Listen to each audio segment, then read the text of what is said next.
बिस्मिल्लाहिर्रहमानिर्रहीम। अस्सलाम वालेकुम नादरीन, आप यूट्यूब चैनल देख रहे हैं। मैं इमरान खान हूँ। नादरीन, मैं ट्रैवल कर रहा था, ये जगह अच्छी लगी मुझे, तो मैंने सोचा यहाँ बैठ के एक वीलॉग कर लेते हैं आपके साथ। लोकेशन भी आप देख लेंगे, यहाँ नज़ारे भी अच्छे हैं और जो ख़बरें हैं वो तो सारी मुकम्मल हो गई। सारा दिन की रुदात जो चीज़ें हैं वो मैं आपके साथ शेयर कर देता हूँ। सबसे पहले तो ये है कि आज़ाद कश्मीर में जो सूरत हाल है वो जूं की तू है और वहाँ पर एक जमूत तारी है। जॉइंट अवामी एक्शन कमेटी और इस्टेब्लिशमेंट के नुमाइंदों के बीच में मुज़ाकरात चल रहे हैं, लेकिन वो अभी तक किसी नतीजे पर नहीं पहुँचे। जॉइंट अवामी एक्शन कमेटी को इस वक्त जो ऑफ़र्स की गई है उनमें एक तो ये कहा गया कि जो पुरानी पोजीशन है उसको फौरी तौर पे बहाल कर दिया जाता है, यानी FIRs ख़त्म कर देंगे, जो कलअदम का स्टेटस है वो ख़त्म कर देंगे, 4th शेड्यूल में से नाम निकाल दिए जाएंगे और चीज़ें नॉर्मलाइज हो जाएंगी। फिर इलेक्शन होने दो, इलेक्शन के बाद देखते हैं फिर बाकी चीज़ें क्या करनी है। और क्योंकि आइनी तरमीम के बगैर ये हो नहीं सकता कि जो नशस्तें मुहाजिरीन वाली हैं उनको ख़त्म किया जा सके, लिहाजा आप इंतज़ार करें। पहले ये कहा गया कि जनाब 6 सीटें कर देते हैं, 4 सीटें कर देते हैं। फिर इस बात पे फटा पड़ गया कि जनाब इन सीटों को आप कम तो कर रहे हैं, लेकिन क्या इनके पास वो इख्तियार बाकी रहेगा कि ये वज़ीर-ए-आज़म के इंतखाब में वोट कर सकें। तो इस पर अभी बहस चल रही थी और अब मामला किसी और तरफ निकल गया, क्योंकि इलेक्शन बहुत करीब आ गया है।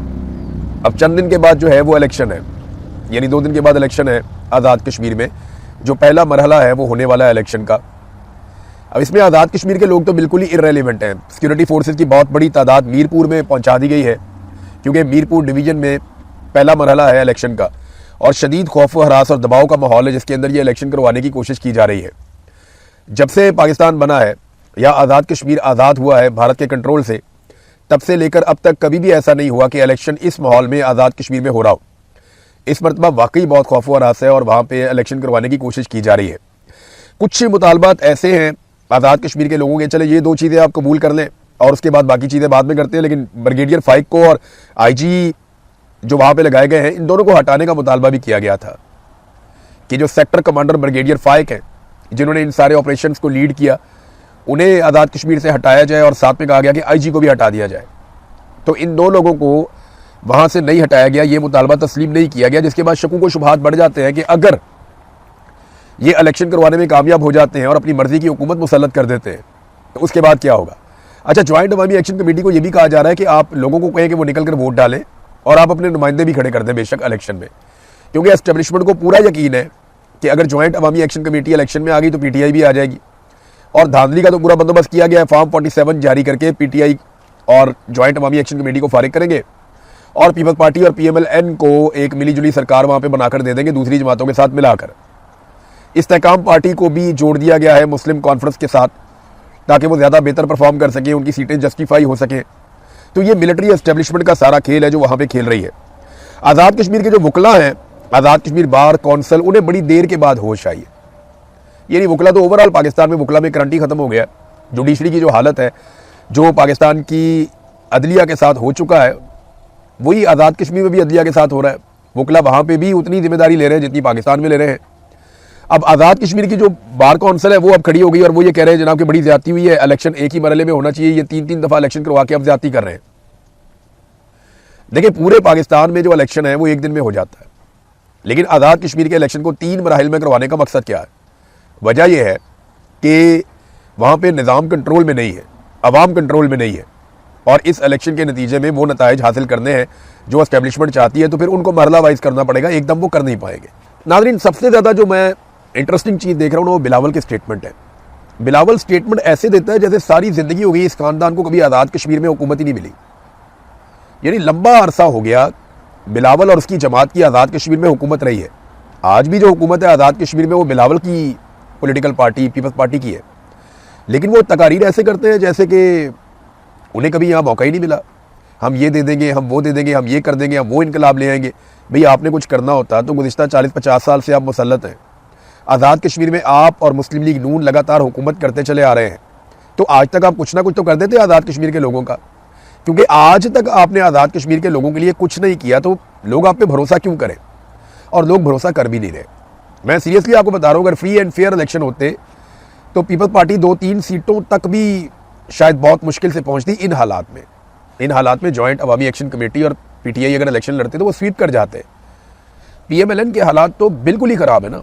वो तो पीपल्स पार्टी से भी गई गुजरी सूरत हाल में उनका सारा इन्हिसार इस बात पे है कि जो पंजाब के अंदर जम्मू कश्मीर वाली सीटें रखी गई हैं मुहाजिरीन की, वो वहाँ से कुछ सीटें जीत के और कुछ आज़ाद कश्मीर में उनको मिलिट्री एस्टेब्लिशमेंट तर्स खा के कुछ सीटें दे दे तो किसी और के साथ मिलकर वो हुकूमत बनाने की पोजीशन में आ जाए। इसके अलावा उनकी हैसियत कुछ नहीं है। बहरहाल बिलावल साहब लगे हुए हैं जनाब कि मैं अब ये भी लेके दूंगा वो भी लेके दूंगा। आज़ाद कश्मीर में मुकाबला इस बात का नहीं है कि हुकूमत कौन बनाता है, वहाँ मुकाबला इस बात का है कि कठपुतली कौन बनता है। यानी वहाँ पे जो सेक्टर कमांडर हैं या एजेंसियाँ हैं उन्हें अपने लिए कठपुतली सरकार चाहिए। अब वो कठपुतली सरकार के ओहदे पे कौन आकर फायज होता है, कौन अच्छा परफॉर्म करता है, इसके लिए इसका मुकाबला चल रहा है पॉलिटिकल पार्टियों में जूते पॉलिश करने का। PMLN में, पीपल्स पार्टी में, IPP में और उनके साथ मुस्लिम कॉन्फ्रेंस में, ये सारे जूते पॉलिश कर रहे हैं। जो ज़्यादा चमकाएगा उसको ज़्यादा सीटें मिल जाएंगी। इस वक्त तक की सूरत हाल तो नादरीन ये है। PMLN के आप काम चेक करें, इन्होंने 10 इलेक्ट्रो बसें रवाना कर दी हैं आज़ाद कश्मीर के लिए। वो कहते हैं मरी पहुँच भी गई हैं। ये मुझे अच्छी तरह याद है, एक दिन ये सियालकोट वाला जो रोड है ना, इलेक्शन आने वाला था तो हमजा शहबाज ने कहा जी यहाँ पे फ़ौरन जो है बसें चलानी है, आज चलानी है, कल चलानी है, बस 1-2 दिन के अंदर चलानी है आपने। तब हमजा शहबाज के बाद इख्तियार था, तो यहाँ एक इलेक्शन होने जा रहा था। तो उन्होंने कहा जनाब कि अब कैसे बसें चला सकते हैं, खुदा का नाम लें, अब इस रोड के ऊपर ये रोड ही तैयार नहीं है इस बस के लिए, और ये इस बस का ये रूट ही नहीं बनता। उसने कहा भाई बस चला दो, 1 दिन के लिए इलेक्शन के लिए चला दो, इलेक्शन के अगले दिन बेशक बंद कर देना, लेकिन फिलहाल को 10 दिन 5 दिन चला दो इसको। ये जनाब हमजा शहबाज के दफ्तर में जो बंदा काम करता था उसने मुझे बताया, उसने कहा सर ये इतना इलेक्शन के करीब आकर पागल हो जाते हैं कि इन्हें लगता है कि कोई भी चीज़ कहीं पर भी चला रही है ना, इनको अगर कोई ना सड़क के ऊपर जहाज चला दे वो भी चला देंगे किराए पे लेके कि इलेक्शन में हमें वोटें पड़ जाए किसी तरह। अब ये इन्होंने 10 बसें रवाना कर दी हैं, कोई इसकी फिजिबिलिटी नहीं बनाई गई, कोई इसकी बजटिंग नहीं हुई, कोई इसके तकनीकी तैयारियां नहीं की गई, बस बसें भिजवा दी, पहुँच रही जी कश्मीर, वहाँ पे चलेगी। ये तो बादशाहत वाला निज़ाम है ना, किसने खरीदी, किसके लिए खरीदी, कहाँ से निकाली गई, कहाँ भिजवाई गई, किसकी मलकियत थी, कहाँ पे जाकर चलेंगी, वहाँ चलाने वाला कौन होगा, इसके ऑपरेटर्स कौन होंगे, इसके ड्राइवर जो है वो यहाँ पंजाब के हैं, आज़ाद कश्मीर के लोगों को ट्रेनिंग, ये तो लंबा प्रोसीजर होता है। ये तो बादशाहत है, यहाँ से उठाई वहाँ पहुँचा दी, ये क्या तरीका है कि यहाँ से बसें उठाई वहाँ पहुँचा दी। और इलेक्शन कमीशन जो है वो इसका कोई नोटिस ही नहीं ले रहा। एक पॉलिटिकल पार्टी इस वक्त इलेक्शन लड़ रही है आज़ाद कश्मीर में, और वही पॉलिटिकल पार्टी बसें भिजवा रही है आज़ाद कश्मीर में कि जनाब ये बसें वहाँ पे चलाएं। तो ये तो वो सरकारी पैसे से, ये किसी के बाप का पैसा तो नहीं है। मरियम नवाज को रायमंड के अकाउंटों से निकाल के तो नहीं लाई ना ये हुसैन नवाज की बसें हैं, ना हसन नवाज की बसें हैं, ना नवाज शरीफ इनका मालिक है। तो नवाज शरीफ ने जाके ऐलान कर दिया, मरियम नवाज ने कहा ओके, वहाँ डांस करके दिखा दिया बाबा जी ने, उसके बाद इन्होंने कहा जनाब बसें जा रही हैं। यार ये तो अवाम की बसें हैं ना, तो अवाम के माल को ऐसे खर्च करते हैं ये बादशाह बन के अपने ज़ाती मफाद के लिए कि कोई बादशाह भी शायद ऐसे अवाम का पैसा नहीं लुटाता होगा। इमरान खान साहब की बहन उस्मा खानम ने कुछ स्टेटमेंट दिया, वो बहुत इंपॉर्टेंट है। उनके पास मुकदमा एक के बाद होते जा रहे हैं बहनों के ऊपर। उनके ऊपर वो DG खान वाला मुकदमा था, तो उसकी वो सुनवाई थी, तो वहाँ पे उन्होंने बातचीत की। उन्होंने कहा जी कि इमरान खान इस बात को जानते थे कि उन्हें कैद तन्हाई में डाल दिया जाएगा, उन्हें इस बात का अंदाज़ा था, इसलिए उन्होंने बहुत सारे अहकामात और पैगामात दिए थे। हमने वो तमाम पैगामात, चाहे वो एलानिया थे चाहे वो खुफिया थे, वो दोनों तरह के पैगामात हमने पार्टी तक और आवाम तक पहुँचा दिए। अब ये PTI पे मुनहसिर है कि उन्होंने क्या करना है। जेल से किसी भी किस्म के पैगाम की इस वक्त ज़रूरत नहीं है। आपको जो भी इंस्ट्रक्शन चाहिए थी इमरान खान से, वो इमरान खान दे चुके हैं, लिहाजा उस पर अमल दरामद करने का वक्त है, ये इमरान खान की बहन ने कहा, और ये PTI पे मुनहसिर है। और हम हर चीज़ बता भी चुके हैं। हमने तो ये भी दरख्वास्त भी की कि इमरान खान साहब का जो ट्विटर अकाउंट है वहाँ पर उनके पैगाम दोबारा चलाए जाएँ।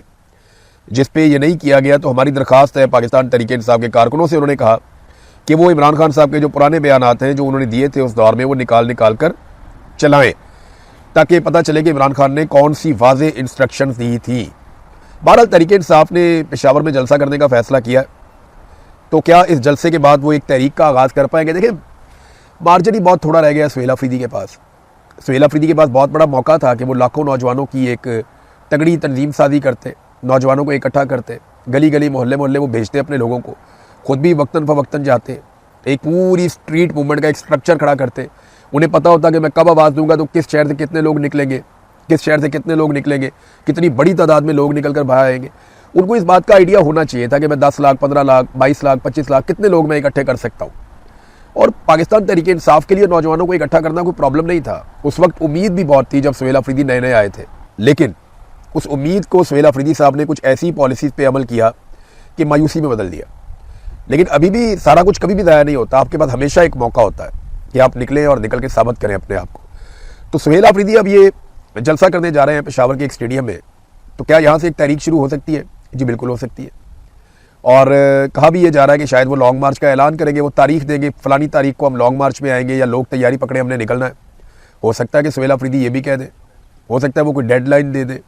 इस बारे में खबरें आ रही हैं, लेकिन क्या ये अब तहरीक खड़ी कर पाएंगे? बहुत मुश्किल मुझे दिखाई देता है। कि माजी में तो मैंने यही देखा है कि बड़े बड़े दावों के साथ एक जलसा होता है और जलसा ख़त्म होता है, लोग घरों को जाते हैं और उसके बाद फिर अगली तारीख दे दी जाती है। देखिए, तहरीक चलाने के लिए ना तारीखों की ज़रूरत नहीं होती, हालात ऐसे होते हैं कि तहरीकें चलती हैं। हालात तो बने हुए हैं तहरीक चलाने वाले। जो हालात इंडिया में हैं, जेंजी वहाँ पे निकल आई है, उससे बहुत बुरे हालात पाकिस्तान में है। तहरीक चलाने के लिए लवाजमात तो पूरे हैं। किसान रुल गया। अभी 10 लाख टन गंदम इन्होंने फैसला किया वफाकी हुकूमत ने कि ये मंगवाने जा रहे हैं बैरून मुल्क से फौरी तौर पे। ये कहाँ से मंगवाएंगे? यूक्रेन से ले लेंगे, अमेरिका भी खुश हो जाएगा। रशिया से शायद नहीं ले पाएंगे क्योंकि अमेरिका उतना खुश नहीं होगा। हो सकता है ये गंदम अमेरिका से ही मांग लें, वही इसके अंदर बीच में कंट्रीब्यूट कर दें। तो 10 लाख टन गंदम इनको फौरी तौर पे चाहिए, और ये वो मुल्क है जो ज़रई मुल्क है। किसी भी हुकूमत में कोई भी हुक्मरान हो, कभी भी हमें गंदम अगर बाहर से मंगवानी पड़े तो ये डूब मरने का मुकाम है। कि एक ज़रई मुल्क के अंदर जहाँ पे बेहतरीन माहौल है, किसी किस्म की कोई आफत भी नहीं आई इस साल, कोई तबाही भी नहीं हुई, कोई तूफान भी नहीं आए, इसके बावजूद आप गंदम का 10 लाख टन फौरी तौर पर मंगवा रहे हैं। आपको फ्यूचर में और भी मंगवानी पड़ेगी। ये हालात होंगे अभी, क्योंकि डिमांड हमारी ज़्यादा है और गवर्नमेंट की पॉलिसी इतनी बुरी है कि आपने अपनी मईशत को तबाह कर दिया, खासतौर पर अपनी ज़राअत को। किसान बिल्कुल खुश नहीं है, ना किसान के साथ खड़ी हो पाई PTI अपोजिशन के तौर पे, ना मजदूर के साथ, ना किसी गरीब के साथ, ना तालिब इल्म के साथ, ना नौजवान के साथ, ना बिजली के बिलों के खिलाफ, ना गैस के बिलों के खिलाफ, ना ये खड़े हो पाए पेट्रोल की बढ़ती हुई कीमतों के खिलाफ। तो इन्होंने तो किसी किस्म का कोई पब्लिक का हाथ ही नहीं पकड़ा। इन्होंने जब भी कभी मुश्किल या मुसीबत आई तो पब्लिक के साथ खड़े होना चाहिए था। ये कभी पब्लिक के साथ खड़े ही नहीं हुए। इन्होंने पब्लिक की बात ही नहीं सुनी और पब्लिक को ये कहते हैं कि वो निकलते नहीं है, वो हमारे पीछे नहीं आते, वो हमारे साथ खड़े नहीं होते। तो फिर आप कैसे उनसे इस किस्म के शिकवे और गिले कर सकते हैं? भारत में जो जेंजी है उसके पीछे अब भारत में कुछ लोग बोलना शुरू हो गए कि पाकिस्तान का हाथ है। खुदा का नाम ले यार, हम अपने बखेड़े हमसे नहीं संभाले जा रहे। बलूचिस्तान हमारा जल रहा है, कबायली इलाकों में आग लगी हुई है, रोजाना हमारे ऊपर खुद कुछ धमाके हो रहे हैं, पैसे हम पूरी दुनिया से मांग रहे हैं। UAE के पैसे हमने वापस करने थे, सऊदी अरब से उधार लेके वापस किए। अभी $10 अरब हमने अमेरिका से मांगे। हम इन्वेस्टमेंट करेंगे भारत के अंदर और हम ये चलाएंगे भारत के अंदर तहरीक। सवाल ही पैदा नहीं होता भारत के अंदर हम तहरीक चलाएं। हमारी सरकार की तो इतनी हैसियत नहीं है कि वो अपने लिए थोड़ा सा आवाम को कायल कर ले या कुछ कर पाए। हमारी सरकार पाकिस्तान के अंदर 10,000 बंदे का इज्तिमा नहीं कर सकती। आप कह रहे हैं इंडिया के अंदर वो इज्तिमा करवा रहे हैं बहुत बड़े बड़े, तो ये जेंजी के पीछे पाकिस्तान है। तो ये सब झूठ है। ये ना दोनों मुल्कों की जो एस्टेब्लिशमेंट और हुकूमत है ना, ये जब भी कोई बोंगी मारते हैं ना या अपनी नालायकी और नकम्मेपन को छुपाते हैं तो ये दूसरे मुल्क के पीछे छुपा देते हैं। पाकिस्तान में ज़रा कुछ हो जाए, फितनतुल हिंदुस्तान, भारत इसके पीछे है, पाकिस्तान का दुश्मन मुल्क भारत इसके पीछे है, अपनी नाअहली के ऊपर बात नहीं करते। इसी तरह भारत में ज़रा कुछ हो जाए वो उठा के पाकिस्तान पर डाल देते हैं। तो यहाँ पे ना इन्होंने एक अच्छा वतीरा पकड़ा हुआ है कि तुम मेरी बुराई कर देना, मैं तुम्हारी बुराई कर दूंगा, मेरे लोग भी मुतमईन हो जाएंगे, तुम्हारे लोग भी मुतमईन हो जाएंगे। तो तरीका वारदात तो ये है।